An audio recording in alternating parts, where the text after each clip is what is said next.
Start. Hi guys, welcome to Conversation Corner. I've been making vlogs for a lot of time where I upload videos on my own, but however, I thought of having one episode at least unscripted. So I have my friends with me over here, guys. Can you just say hello to everyone watching and introduce yourself? Hi, Can we I'm start? Siddharth. Hello, I'm Rajwal. I'm Manish. So basically, we are four guys hanging out today on a weekend in Subway in Hyderabad, and we rarely get to do this. We've not even thought of the topic for this video. It's completely unscripted. Manish and I were actually planning to make this video since Feb, right? Yeah. And now not only do we have two people, we have a total of four people to shoot this vlog. So we're really happy bringing this to you, and I am really happy for those who have stuck till now with this video because it's going to be really long. We don't know the themes we're going to get into, we don't know the topics we are going to get into, but we want to explore some subjects today, something that might interest us. So let's just start with what our usual day looks like, right? Most of us have a 9 to 5 except Prajwal, right? You have a 9 to 5 I too? usually quit so. Okay, so we have someone who's on the lookout, someone who has his own business, and two people doing a 9 to 5. Manish, you just recently quit your previous company and started working in a new company. What exactly is it about a job that causes someone to leave their company and start anew? Is it just that they've reached a salary cap and now they're not making enough where they're working, or are there some other things that go into that? I mean, a lot of things have to be taken into consideration. For, let's just say, like, number one, salary. Number two, they don't recognize your effort. And number three, the office politics. And the people hang around with, because some people are good to hang out with, and some people are toxic. And you have to pretend that you're okay with them because you're working in the same environment, but working for a single goal. So a lot of things get piled up, and sometimes it feels overwhelming. So eventually you have to quit for your own mental health. Okay, so I'm sure a lot of you may be able to identify with office politics, stress, not being able to fit in with the company culture, and then obviously having to seek employment elsewhere. Sid, you just quit your job, right? You're saying. Yeah. What prompted that? Did you take a sabbatical? Are you trying to find a place in what you want to do, or what exactly motivated you to leave your company? The thing is, it was disturbing the things I prioritize in life, whether it comes to my fitness goals, whether it comes to my mental health and all these things. So being there and people at your workplace, when they start interfering in your personal time. Okay. Let's say you're on your vacation, or let's say it's a Sunday, and still you get calls to do something, like a little bit of work here and there. It starts, they start probing your personal life way too much, and then you feel like, okay, this place is not for me. So you quit and you try to look for a place which, fits better with your Absolutely. own ideology. Rajwal, you're the courageous one amongst all of us who's gone into business or self-employment, whatever people would like to call it. What gave you the courage to start something of your own and live with uncertainty and chase clients? I think the two of them have answered this question for me. Okay. नहीं करना किसी के साथ काम जो फालतू में मुक्ति करे.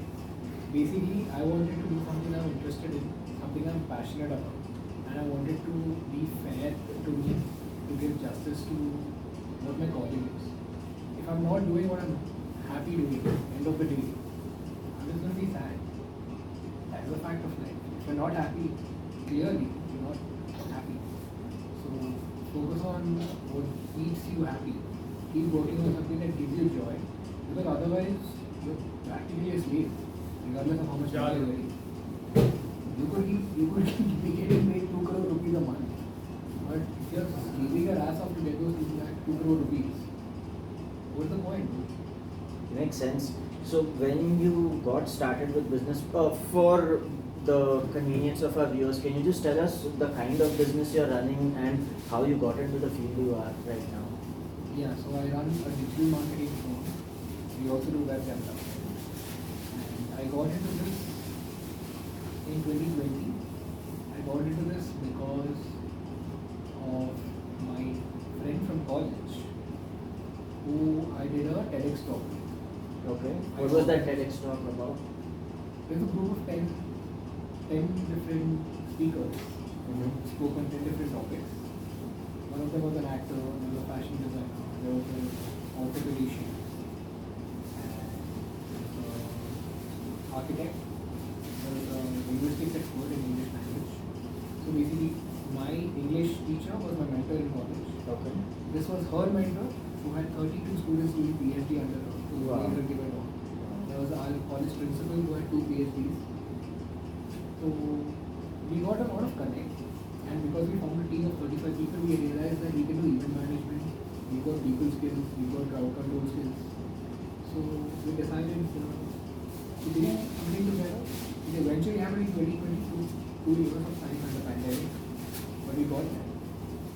जज्बा हमेशा से था, शुरुआत करने में time.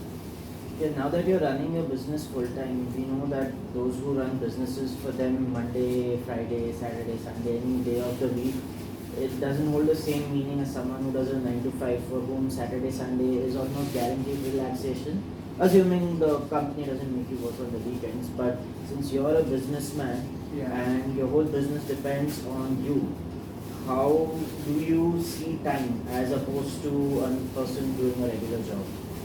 It is convenience. It is about convenience.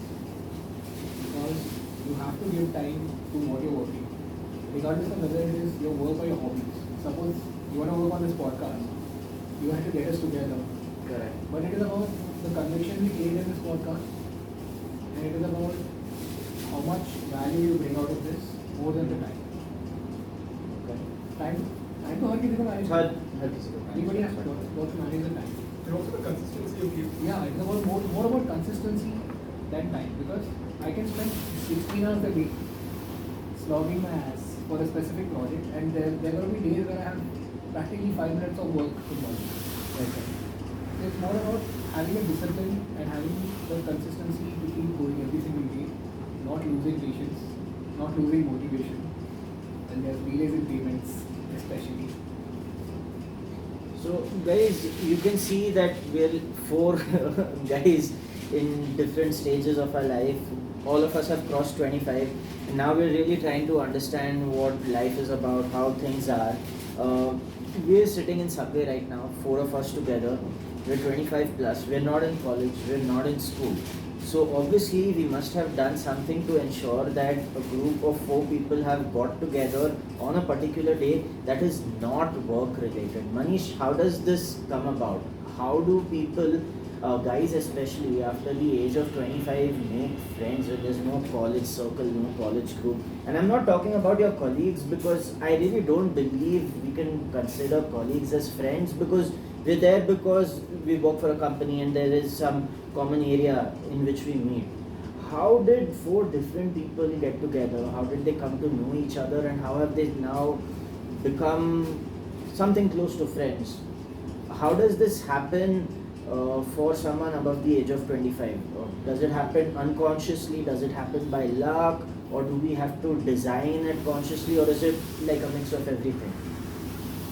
Mostly a mix of everything, but I feel like there is no luck involved, because before 25 it was like a trial and tested method. You hang out with some people, it works. If it doesn't, then you back out, you find other people. But post 25 you don't have that energy. Your midlife crisis is kicking in, and you have responsibilities, you have family pressures, you have societal pressures, and you also have this feeling that you're about to reach 30. You'll be reaching 30 soon, and you have to make it big in life. You have your dreams and ambitions. With all this in mind, all this going in life, you don't want too much of, clumsiness in your life. So I feel like your hobbies, your nature, you attract your tribe. You just be yourself, like-minded will get in touch, and it's the other way around. If you're not, someone who's stringent and being abusive or faking it, people these days are, they find it out easily. So everyone has a bullshit detector somewhere. Somewhere, yeah. Okay. Like we've grown up so about doing this, because we've been watching Bollywood, and Bollywood makes shitty movies, we all know that. But every now and then there is one good movie that we keep talking about all the time. Same with people. You find one good person, you try to keep them in your life. Nice. So Manish just talked about trying to get your life together as you approach 30, trying to have some idea of stability and not just roaming here and there and trying to make it big. Given that we belong to that generation of parents who did the work that was necessary to ensure that they had enough money that they could feed us. Now, do you think guys of our generation have the dreams of making it big, or do they have the dream of what we call a balanced life where even though you're not the best at anything, all other areas of your life are panning out well, your hobbies, travel, making friends, as opposed to, let's say, our fathers or grandfathers who had the responsibility of feeding the family, even if the mother would work or not outside the home. Now that both husband and wife work, do you think a man's ambition is to make it big or to make it balanced? I think everyone has a number in mind. According to me, people like appetite, they have different goals, right? Correct. So different level of goals. For me personally, it's like I have a particular number in mind where I know like compounding enough with like mutual funds or like long-term investments will help me. After a point, I can retire pretty Okay. easily. So that and if you really have goals which are like really high up there, you probably need to work for it. You need to like sacrifice a lot of your personal time and like get into it. So based on your goals, you can decide what's right and wrong in this particular area. Okay. Rajal, we just talked about goals and hitting numbers. Since you run a business of your own, is it all about the numbers or is there something more to running your business than numbers? It is obviously going to be about the numbers. It is not just about the numbers. Because any business stays active when it makes profit. Correct. If there's no money coming in, what is the point of having a business? Right? Makes sense. But we need to have cultural value. Like we have a set of any company will have a set of rules. You need to know where you're drawing your limits. Okay. So I'm gonna face clients who are toxic. I need to draw the line and make sure that I'm not dealing with clients that are toxic. It is about really building a healthy relation with the client. Them understanding that they are paying for value. Because I straight up tell them, see, you're asking me for a discount, but you're going to use the video I make for you as an advertisement, which will get you. You never know how many more people are going to reach you Correct. as customers because of what I'm creating as a value for you. When you go to buy an iPhone, you don't ask them for a discount. Absolutely. You sell your kidney, you won't ask for a discount. So, as a business, that is one difficulty I face. But numbers are important. Do you think eventually people get convinced when you try to convince them that way? Like they're adding so much value to you and they're taking such a short chunk of it for ourselves? Idealistically, they need. Realistically, the chances are quite. Ultimately, you set up or they set? Sometimes we compromise, but we don't settle. Because India is a very price sensitive market. Absolutely. So regardless of how big a player is in the market, they are gonna want it for cheap. But some of them understand what is the value they're getting for what price they pay. It works out. So, I think most of us have this agreement that although the pressure of making it big still remains, it becomes more important as you cross 25, maybe hit your 30s and then soon transition to 40. Now we're sitting here on a Saturday afternoon. We're sitting in a nice, comfortable restaurant that I would assume most people in India don't have access to in maybe tier 2 or tier 3 cities. So why is it that even though we may be some of the most privileged section of the society, why do we still feel the pressure of having to make it big, given the fact that what we already have is a representation of what so many people want to have? Because it is human nature for you to go to a higher state of value for yourself. Electrons jump. People also want to jump to a higher state. Because it's not. Human greed has more satisfaction, right? Absolutely. And apart from that, if you've grown up at 50, if let's say there's 0 to 100, you're at a 50, you will want to jump up to 55. Because you're like, if I'm at 50, might as well go to 55.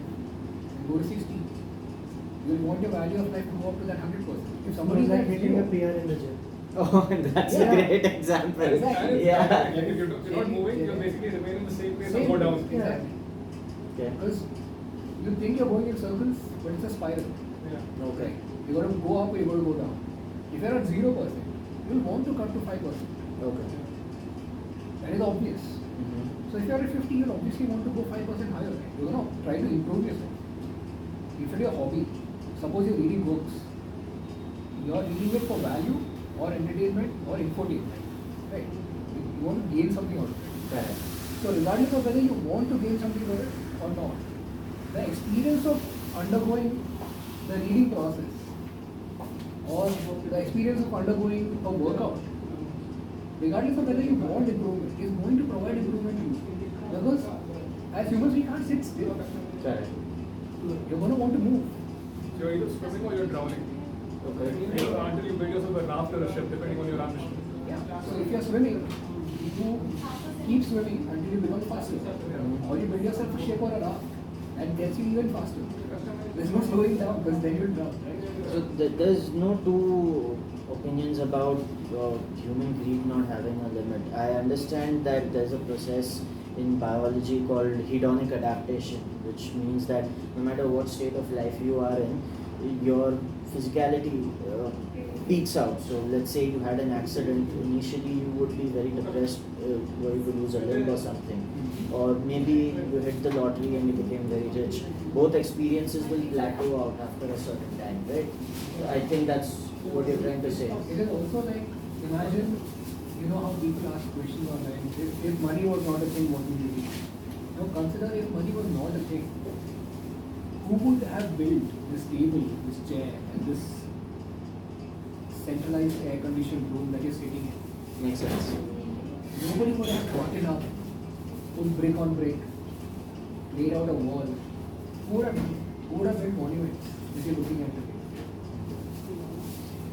So If money was not a thing, you would not be able to get the masses to do things that are in the interest and for the goodwill of everyone. Okay. You would not be able to get that shit done. So from what I understand, there has to be a certain element of sacrifice to get what you want. Is that what I'm hearing उस correctly? Party के लिए कुछ खोना पड़ता है. What would you say, sir? I just say we love capitalism. Okay.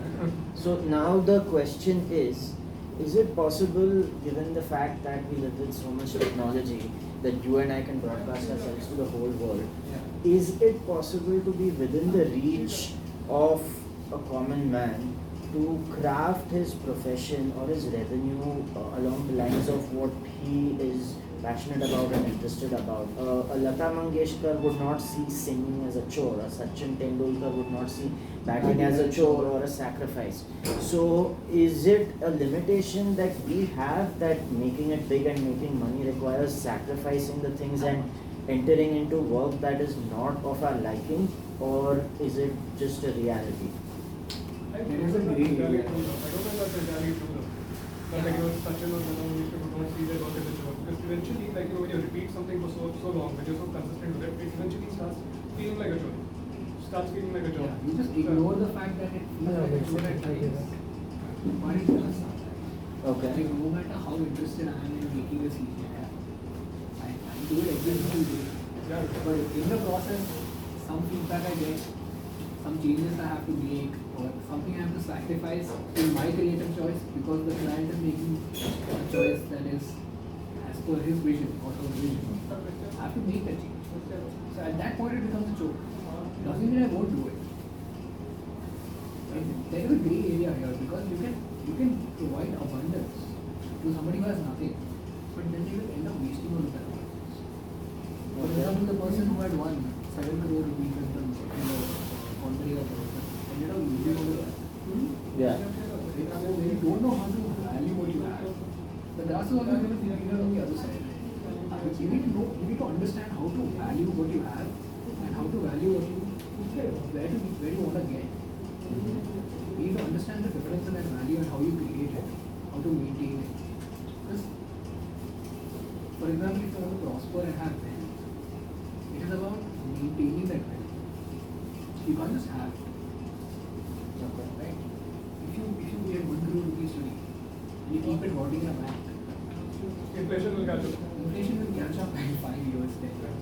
On the other hand, if somebody who's financially educated gets that 1 crore, okay, diversifies and puts 10 lakh in each different space, okay, 10 years later he could have converted that to 20 crore, 30 crore, 50 crore, depending on what the diversification is. Generational wealth. Generational wealth, Okay. So it is about understanding and leveraging value. Okay. Even as an employee, it has become about leverage. Those they fire you or not fire you, or you can listen to your employer will simply listen to your suggestion, depending on how much leverage of value creation you have for that company. If you have the leverage of creating value for the company, your boss will just simply listen to you. It's not even a thing that you're not aligned. Okay. So we talked about sacrifice, we talked about doing what is necessary to get to where we want to be.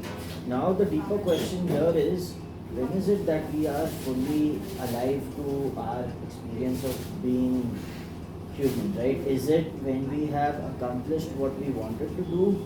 Is it when we are in the process of doing what we want to do?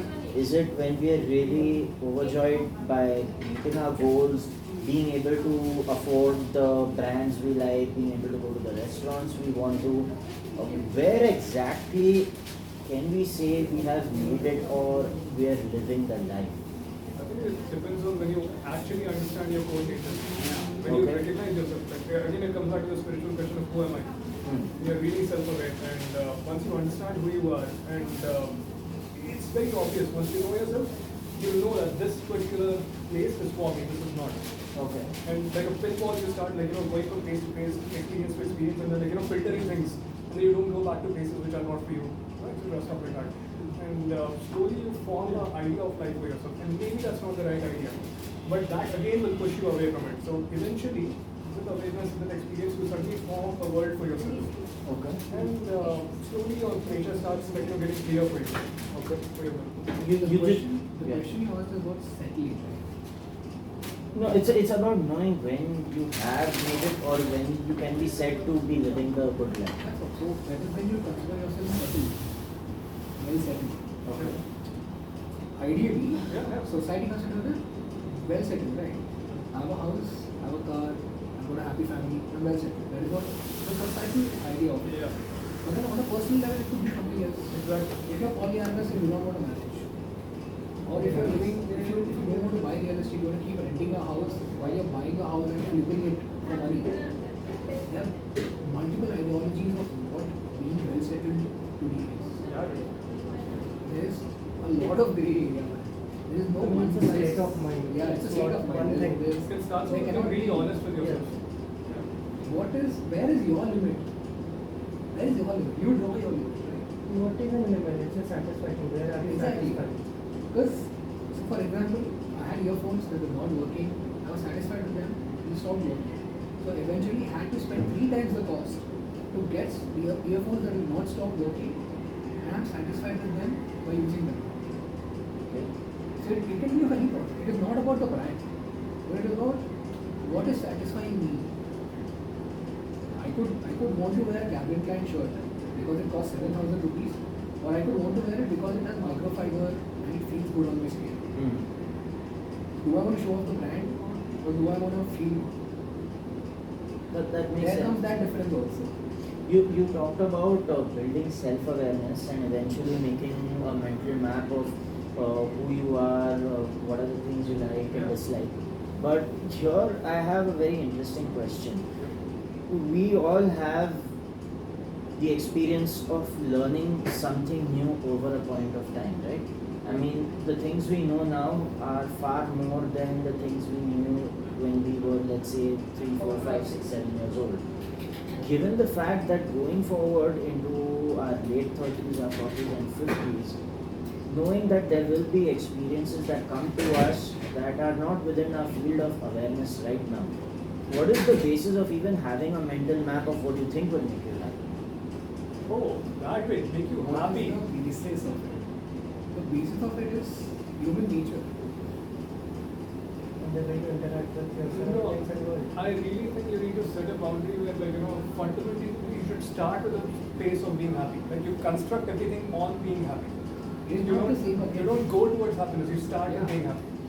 And for that, like, you basically tell yourself, no matter what, I need to be in this position. I need to be happy. But see, Happiness is a that's choice. where I would digress, right? You said the base has to be happiness. I think unhappiness is an indication of needing to make some change. So let's say you were in a very stressful job, right? Now, if he learned how to be happy within a stressful job itself, he wouldn't find enough reasons to quit being in that. He would somehow justify whatever he's going through at that point in time and never make the move or the transition to the new company. So when we are going through a phase that we deem as unhappy, I somehow interpret that as life giving us a message of us not doing something right or not understanding something correctly. I don't know if My point is, how will you recognize that? Because if you're constantly unhappy and you're not starting from the base of happiness, everything seems like a problem. You need to restart. When you exactly. You need to restart and create a new base. Yeah. So once you basically start off from being happy, some parts will pick you. Okay. Some parts will pick you, and you'll be able to recognize them very clearly. Okay, this is the part which is interrupting my happiness. So, like, something which is bugging me. Okay. When you correct that, if you're basically constantly unhappy about everything in life, and you're not starting with a base of fundamental base of happiness, then it'll be very difficult for you to recognize the issues and, like, correct them. You'll be like, everything sucks. You'll be a nihilistic view. so. This is more like a choice, right? You're saying. Yeah. So if it were really a choice, if happiness were really a choice, why do we struggle to get the things that we want? Why do I want to earn more to eat at that better restaurant? And why do I have the experience of becoming more happy for that particular point in time where I You're talking got about to? desires, right? Exactly. You're talking about desires. Desire and happiness are not the different same. things. Different things. Okay, how would you say desire is different from happiness? Happiness is a quality you possess. Okay. Desire is not a quality you can possess. Desire is always going to be something enchanting you from within. Okay. Once I'm thirsty for coconut water and I get some, I drink it. My thirst for coconut water is quenched. I'll have another desire Okay. to have protein shake that has chocolate in it. Mhm. So you can't curb desire, but happiness does not quantify in that. There is no level of happiness where you can say, I'm so happy today. Like, you can say it, but if you're happy, you're happy. But desire is not the same. So you don't need something more to get happy. On this thought, how would you say happiness is different from contentment in this sense of what you are making happiness out to be? Yeah. How would you say that this is different from contentment? And if it is simply a choice, what would cause people to work harder Contentment is not a to choice. get better lifestyles? Okay, contentment is not a choice. Happiness and desire are a choice, but not the same. Okay. Contentment is not a choice. What would you say contentment is? Let's say you ordered for paneer tikka masala, but they do not have paneer tikka masala. They give you butter paneer masala. Okay. You're not content with it, but you still desire paneer Hmm. and masala. You're getting those two things. Yeah. You can choose to be happy in that, but not content. Okay. I hope you understood the So, distinction what- that I'm trying to make. We see that in life some people are more motivated to let's talk improving our financial condition here or working harder for a higher salary. Some people would say they're happy where they are. They get to spend enough time with their wife and kids or their mom and dad, so they don't see the reason to push themselves and get that promotion or get that scholarship for a foreign country. Versus there are some people who really want that, and I'm not judging the reason they want that. It could be a better lifestyle, maybe they want to give their families some more comforts, but are both these people, let's say, happy in their own sense, or is the person who's wanting the promotion or wanting to go abroad to study, is his own discontent and his unhappiness moving him towards something that could possibly make him happy? It could be ambition. Exactly. It depends on the game you have chosen. It in doesn't life. have to be about happiness. It can be ambition. It It could be can be ambition. growth. Okay. Simply. So if you consider that, 50 people in your company, or let's say 500 people in your company are consistently competing for growing to the 1 or 2 levels higher in themselves, how many people from 500 are actually going to get? Hardly any. How many people from those 500 will eventually become a CEO?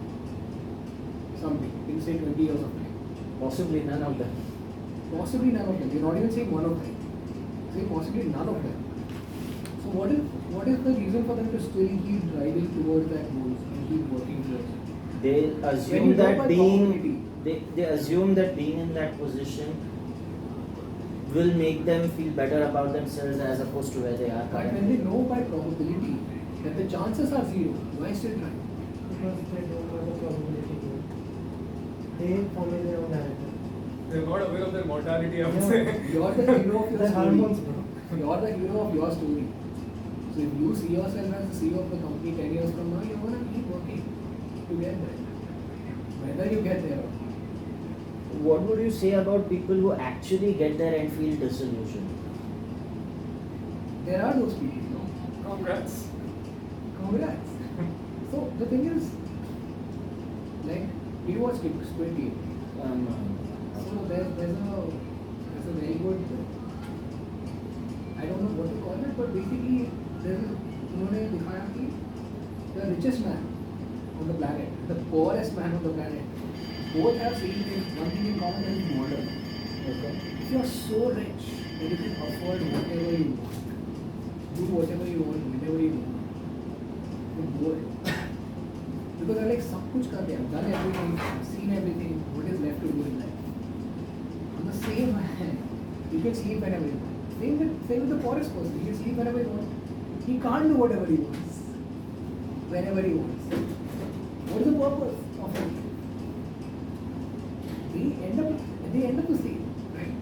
You're in the middle area. That is where you get to enjoy some sense of balance. Okay. If you're at a 0 or 100, again, back to those numbers. If you're at a 0 or 100, 0 can't go lower, 100 can't go higher. So if you are anywhere between 25 to 75, if you are at 25, you can fight to go to 75. If you are at 75, you can fight to go to 100. You have some sense of purpose in life. That is what keeps you driving, right? It does keep us driving. However, I noticed that whenever we go up the scale that you mentioned, let's just call it numbers right now. Let's say I go from 0 to 25, I go from 25 to 50. At each stage, no matter how discontent I am and no matter how much I want to climb further up, I don't want a downgrade. Let's say I'm working in a company that is paying me 70,000 a month. I don't want to switch to a company that pays me, let's say now 20,000 a month, even if I get the opportunity to do what I really like. Because at this stage, I wouldn't have that much money. It Maybe doesn't make sense for you to go down 50k. But suppose you had to go down from 70k to 60k or just 50k a month. What you're getting to work, instead of 40 hours a week, you work 20 hours a week. Okay? And apart from that, you get bonuses. Well, time is enough, reason. Having more time to Having yourself. 20 hours a week extra to yourself, is that not reason enough for you to go down by 20k? yeah, definitely. But given the nature of things right now, right?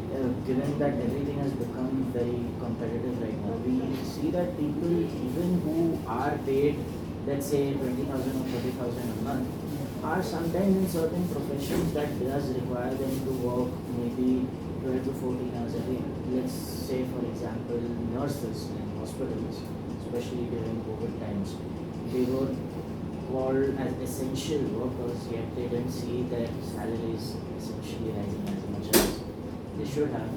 So I figure that we're at that stage right now where either societally we are programmed to acquire more, or it's a biological need to acquire more resources, or it's a combination of both. But at each stage I feel right now that we want more and more and more and more. And we somehow have this narrative in our head that until we are at some fictitious goalpost or a milestone, we don't see ourselves giving the permission to be at peace with ourselves. Is that normal or is that conditioned programming? So I'll tell you what. I'll tell you a story. There was a survey done in the US where a bunch of people were asked, I'll give you a salary of 50,000 a month, but everybody else who works with you will get a salary of 25,000. Or I can give you a salary of 100,000 a month, but everybody else around you will be getting a salary of 150,000. Majority of the people chose a salary of just 50,000 because they can feel better than the people around them. This was actually a survey done. What does that tell you? About behavior. Short and story. Yeah. So basically, right now, our idea of doing well is Compare- not necessarily Yeah. doing well for ourselves, but doing better than others. Because you care about our image. Some people, maybe not us, I don't think anyone on this table does as much. Not that I can speak for you guys. But some people are conditioned from birth by the society because the parenting condition must have been like that. So they're like, हमारी चाची का लड़का, शर्मा जी का लड़का, which has become a trait on the internet for calling up Sharma ji का लड़का, कोई ये करता है. So it had become a trait condition in their mind where for them to feel good, they just have to be better than the person that is next to them. Because they know they can't become the next prime minister or money. That makes sense. Manish, we are talking about being happy because we are better than the others. Now, if I see someone who is devoted to his hobbies, let's say pottery, knitting, etc., any creative endeavor, where they really enjoy what they do, as opposed to getting any fame from it. Do you think it's possible for us to create such a culture where we make this the definition of making it? Right now, the idea of making it is such that unless there is a sense of comparison, there is no way to say someone has made it. So can we have a societal framework where the concept of making it becomes subjective rather than comparative? I came across this quote long ago on the internet that says most of the famous people, famous artists on the planet have zero audience. What does this tell you? Whatever you're doing, like be it art or be it anything, doesn't have to pay or doesn't have to prove someone a point, because if you're really doing it for yourself, It's an end unto itself. yeah. Okay. And if someone is doing it to beat someone, to compete with someone, or they need fame or money, it's completely for fame and money, not for themselves. I know you're good at it, I know you can be better than someone, but if you're doing it for fame, personally, that's what I feel. See, life is unfair. All the people who built Taj Mahal, Very End of the smart. you know podcast. what happened. End of the podcast. Life is unfair. That should be the title of the podcast. 30 minutes wrapped up in one sentence. We're going to make a t-shirt merchandise that says life is unfair, Kunal. I hope that sells well. I would like to see that everywhere.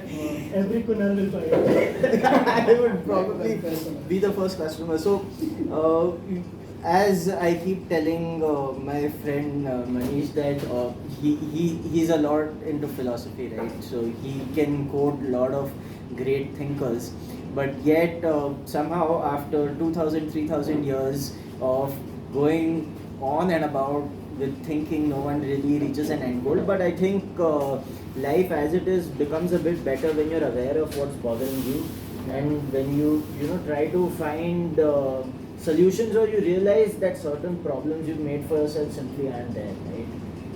Yeah, I can give you a quote from Theodore Roosevelt. Sure. I can do what I can, when I can, with all I have.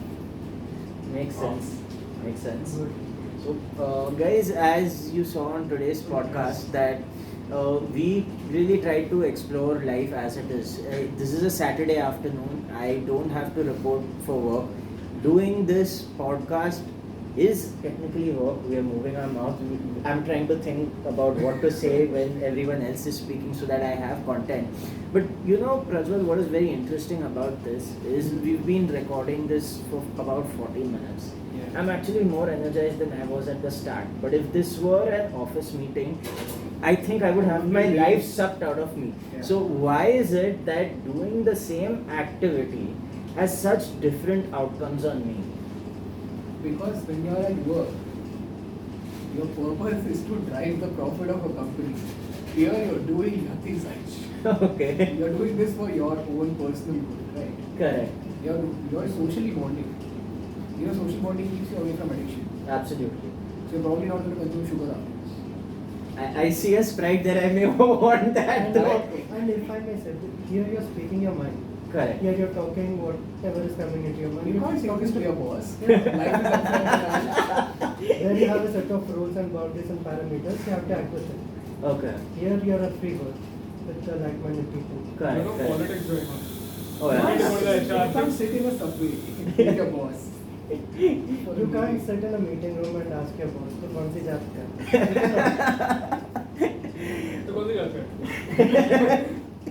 So this is very interesting to me because imagine like best case scenario, this podcast becomes viral and it gets monetized. Now that's killing two birds with one stone. That's making money and that's doing what you love, right? I think that's the dream of everyone, although they don't state it.